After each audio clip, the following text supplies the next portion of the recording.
Sa mga pangenot na bareta, bangka naglubog sa Camarines Norte, 14 tripulante na isalbar. Lalaki gadan sa banggaan ng truck asin tricycle sa Camarines Norte. Primerong on-site SIM card registration sa Bicol pinanginotan kan NTC sa Ligao City. Asin bida program piglunsar naman sa Bicol.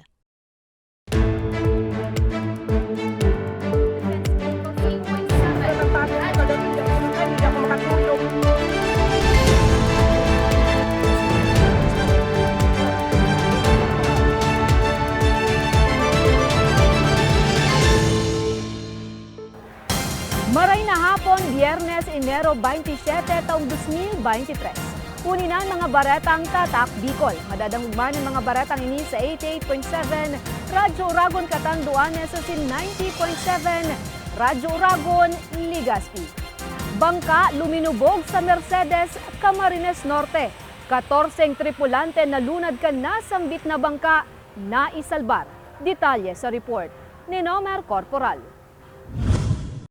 Nasa maray ng kamugtakan ang 14 tripulante na lunad kang MV Gabriel na luminubog sa kadagatang saup kang Barangay 7 Mercedes, Camarines Sur, pasado alas 11 kasudmang aga. Sa impormasyon, gikan ang bangka sa Atimonan, Quezon, asin makikidaong kuta sa nasambit na lugar. Alagad sa dai pa maaraman na rason, basang nasanay ning tuminagilid na nagresulta sa dagos na pagkakalubog kaini. Sigun sa MDR Remo Mercedes, may nakabandera pang gale warning sa sendang banwan kan mangyari ang insidente.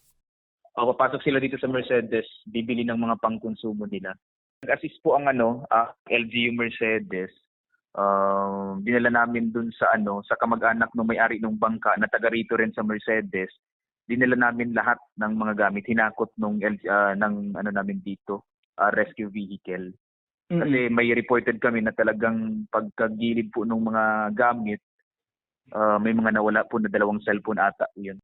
Binisto ang 14 tripulante na sinda Gregorio Morate Jr., Hermenio Villaluz, Gregorio Caballero, Richard Aban, Donald Tejada, Welmer Pojeda, Wally Pojeda, Jeric Morate, Errol Cañete, Medel Alegre, Roderick Paleno, Jimson Pirante, Richard Fernandez asin Pabling Mercurio na tulos man na naasistiran kang MDR Remo. Okay man ito, nasa in safe condition na po itong 14. Kahapon may inasistahan lang kami kasi nagkaroon ng pulikat sa paglangoy papunta dito sa gilid. Na-transport namin siya sa H for medical attention pero okay man na po. Maigot na patanid kang otoridad. Dai na nanggad magpuwersa pang maglawod urog na kung maraot ang panahon. Magigirumduman man kang nakaliis na simana. Kan makuha ang duwang parasira na dainang buhay matapos na luminubog man ang piglulunadang bangka sa kadagatang saup kang Mercedes, Camarines Norte. Para sa mga baretang tatak Bicol, Nomer Corporal.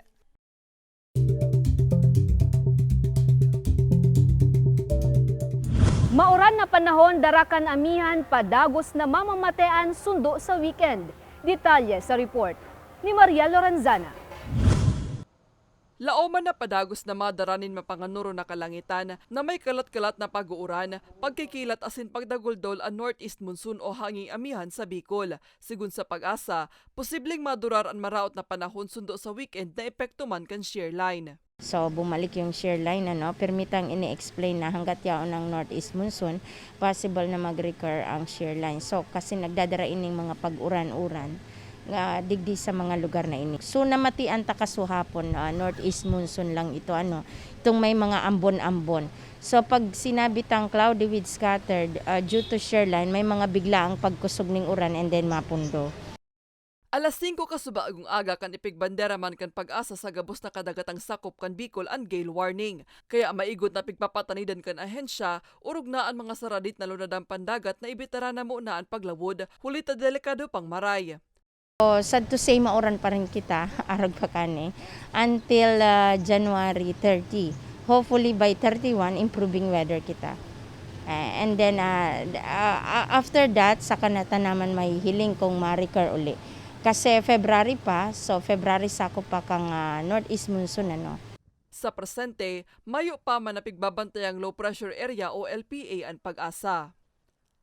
Para sa mga baretang tatak, Bicol, Maria Lorenzana. Primerong on-site SIM card registration, pinanginotan ka National Telecommunications Commission asin ginibo sa siyudad ng Ligao. Detalye sa report ni Nomer Corporal. Kasubagong aga, kan magpasiring sa Barangay Paul Baligaw City ang NTC Bicol para sa pinakaenot na on-site SIM card registration kang ahensya. Saro sa mga nag-aprobitsyar kang serbisyo si Marilo na ikinaugman agad ang espresos kang NTC. Importante po para sa akin para maiwasan po yung mga ganitong bagay na kagaya ng mga scam. Tapos para maayos po talaga yung ikaw lang ang gagamit na. Mismong si punong barangay Jonah Peñalosa, kinuha naman ang pagkakataon na makapagparehistro na kan sa iyang SIM card. Pigpapasalamat man kang opisyal ang pagkakapili kang sa indang lugar na pagkundusiran kang nasambit na aktibidad. Dipisil da kaya sa inda makapagparehistro kan sa indang SIM card. Urog pang maluya talaga ang signal sa indang barangay. So dakulong katabangan po kadisamo ng mga taga-aplan na hindi na po sinra para pababa pa sa sentro. Minsan mahirap ang signal, yung internet, kaya hindi basta-basta nakapagpa-register. So dakulong pasalamat ko po sa nag-organize ni Kadin. Katabang kang NTC Bicol ang manlain-lain na telecommunications company. Sigun kay Regional Director Engineer Samuel Sabile, obeto kang on-site registration na tawan na pag-alalay ang publiko. Urog na itong mga lugar na may maluyang signal, asin din kapasidad na iparehistro ang sa indang pigagamit na SIM card. Ito ay isang paraan natin para masugpo yung mga criminal activities na ginagawa through text, yung mga illegal transmission ng mga messages to perpetrate crime like yung mga scam, yung mga nagsusulisit ng kung ano-ano, yung mga nakakapanloko sa pagdating sa pera, at yung mga nag-o-offer ng mga fake na trabaho o kaya kung ano mga illegal activities. Target kang NTC Bicol na makapag-rehistro ng 11,500 na SIM card user sa lugar. Apwera sa mga residente, maski ang PNP nag-aprobitsyar man kang nasambit na serbisyo. Mga hindi pa nagpaparehistro, take advantage of the nakukunti pa lang ang nagre-register kasi pag hinintay po natin yung deadline, baka mamaya congested yung network at mahirapan na po tayo sa pag-access ng platform. So mas maganda habang mas maaga ay let's do our part na to register at wag na nating hintayin na umabot pa tayo sa deadline. Sa masunod na simana, nakatalaan managibon ang on-site SIM card registration sa Banwaan kang Bakakay asin Pilar Sorsogon. Para sa mga baretang tatak Bicol, Nomer Corporal. Lalaki gadan sa banggaan ng truck asin tricycle, asin bida program piglungsar naman sa Bicol. Yan asin iba pang bareta sa samuyang pagbabalik. Tucked away in the province of Albay, known for its perfectly shaped Mayon volcano, Misibis Bay Resort, a locally owned 5-hectare private island resort. The resort is ready for all those looking to balance tranquility and adventure. This tropical destination is where guests can either choose to relax under the palm trees or have an adventure under the sun. It features modern and luxurious rooms and villas, recreational facilities, and sophisticated services.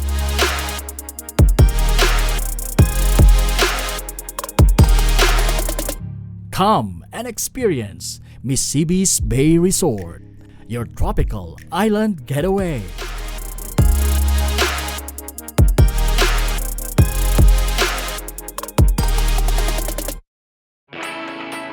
Naghahanap ka ba ng trabaho? Marunong ka bang mag-shoot ng video? Mag-edit? Magaling ka ba sa social media? Willing ka bang matuto? Graduate ng journalism o may alam na sa media? Apply na dahil naghahanap kami ng videographers para sa Camarines Norte, Sorsogon, Camarines Sur, Catanduanes at Masbate.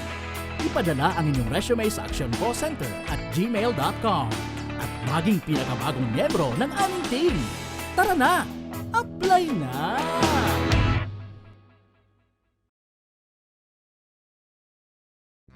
Sa ibong ka nagpapadagos na pandemya, daima nag-uuntok sa pagriparo, ang satuyang sa tiring partido, ang Ako Bicol Party List, yaon pirmi sa pagpadakat kan mga kasaraditan, sa tabang kan manto ni ina, ano man na panahon, hain ka man sa Kabikulan.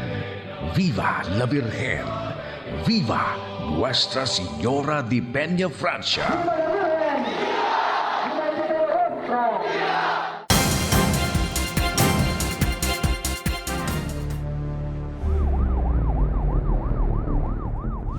Nagbabalikan ako Bicol Online TV. Lalaki gadan kan makabanggaan pigmamanehong tricycle sa sarong truck sa Camarines Norte. Detalye sa report ni Mariel Lorenzana.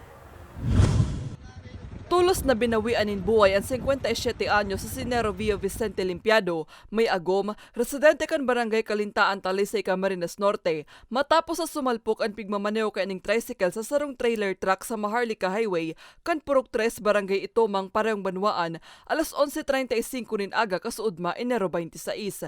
Susug sa impormasyon, kinaon ni Limpiado ang linya kan truck na pigmamaneo ni Guillermo Neri, 48 anyos, residente kan Divina Pastora, barangay Bayanihan, Gapan, Nueva Ecija. Huli sa kusog kan salpukan kan duwang bihikulo, nagresulta ini sa pagkahulog sa tricycle kan biktima asin tulos na pagbawi kan sa iyang buhay. Asin pagkahulog po ng driver ng tricycle, na kung saan sa pag-iimbestiga po, sa pag-respond din ng kapulisan, asin MDRRMO, na ideklara pong on the spot, dead on the spot, ang driver ng tricycle na si Nero. Gikan Metro Manila ang truck asin pasiringkot ang daet Camarines Norte. Mantang gikan Sentro Talisay man ang biktima asin pauli na kutasa sa iyang residensya. Kami po sa kapulisan may paalala or may patanit sa mga motorista, lalo na po duman sa tricycle, sa motor, sa hauler, na kung mapupwedeng maiwasan ta ang National Highway, bawal po yung mga sasakyan na yan sa National Highway, pero kung di maiwasan na duman talaga maagi, ang i-occupy ta po yung outermost ning kalsada. Mientras tanto, nasa kustudiya ng Unyan kan Talisay Municipal Police Station ang driver kan truck, asin mahampang sa kasong reckless imprudence resulting to homicide and damage to properties. Para sa mga baretang tatak, Bicol, Mariel Lorenzana. Bida program kan DILG piglunsar naman sa Bicol. Detalye sa istorya ni Mariel Lorenzana. Opisyal ng piglunsar kasubagong aga ang buhay ingatan drogay ayawan o bida program kan Department of Interior and Local Government. Ginibuan aktibidad sa Campo General Simeon Ola. Presente sa aktibidad ang manlain-lain na ahensyas kan gobyerno, siring kan DSWD, DTI, SSS, DepEd, PSA, PNP, BJMP, BFP asin kadakol pang iba. Pinuunan ang aktibidad sa paagi ng Unity Walk gikan Peñaranda Park pasiring sa Camp Ola na pinartisiparan 1,140 persona. Pira sa mga nagbali sa nasambit na aktibidad ang mga personalis kan DILG Bicol na paagi mandaan nindangan may pamatian sa indang pagsuporta sa bida program na may obhetong mapuho ang illegal na droga sa rehiyon. Po kami digdi kasi ni po ang pilot sa mga pilot program po ni Secretary Benjamin Abalos. So as personnel po ng department ng DILG ay nyaon po kami nakikisumaro sa pag-launch po kayong bida program digdi po sa Bicol region. Kailangan ito dahil alam naman natin na ang illegal drugs isa sa mga menace ng ating pamayanan na nakakasira sa mga kabataan at mga gumagamit nito. Alam natin kung ano ang nagiging resulta ng paggamit ng illegal drugs na ito ay naging dahilan ng mga kriminalidad. Total na 156 naman na individual ang nagbalis sa fun bike na pinanginutan mismo kan PNP. Sigun kay Police Brigadier General Rodolph Dimas, dakulang bagay ng gadaan bida program kan DILG, kaya lauman ng gadaakan na hensya sa indang bilog na suporta. Mahal na kalihim, kami po ay lubos na nagpapasalamat sa inyong patuloy na pagsusuporta at pagkabay sa pambansang pulisya. Makakaasa po kayo ng ating kapulisan ay manatiling laging nakahanda na tumulong sa ikakatagumpay sa layuning bumuo ng isang mas maayos, tahimik at ligtas na lipunan para sa ating lahat. Nagtaong kolor naman sa aktibidad ang presensya ni DILG Secretary Attorney Benjamin Abalos Jr. Nalabian pasasalamat sa suportang naresibig gikan sa manlain-lain na ahensya kan gobyerno sa rehiyon, maniba-ibang opisina, institusyon asin LGU. Kanina nakita ko mga pulis natin dito, I'm really so proud of the police. Ngayon nakita ko after this, ang daming achievement. Ang dami. But then again, as I've said time and again, etong hamon na ito because of these officers who are in very critical places, napakabigat. Oktubre 7 kan nagtalikod na taon kan puunan kan DILG ang National Launching kan Bida Program. Laom ni Abalos na sa pagkakasararo kan kagabsan, dagos nang mapupuho ang presensya kan illegal na droga sa nasyon. Something else, as explained by the Bida Program, hindi kaya mag-isa ng pulis ito. Hindi kaya mag-isa ng NBI, ng PIDEA ito. Mas maganda ang laban kung kasama natin ang nasa baba. Mientras tanto, kasabay man kan Bida Program ang serbisyo karaban kan PNP, siring kan libreng gupit asin livelihood services. Para sa mga baretang Tatak, Bicol, Maria Lorenzana. Asinyanan katiripunan kan mga baretang Tatak Bicol. Ako si Jen Nunez. Salamat asin happy weekend!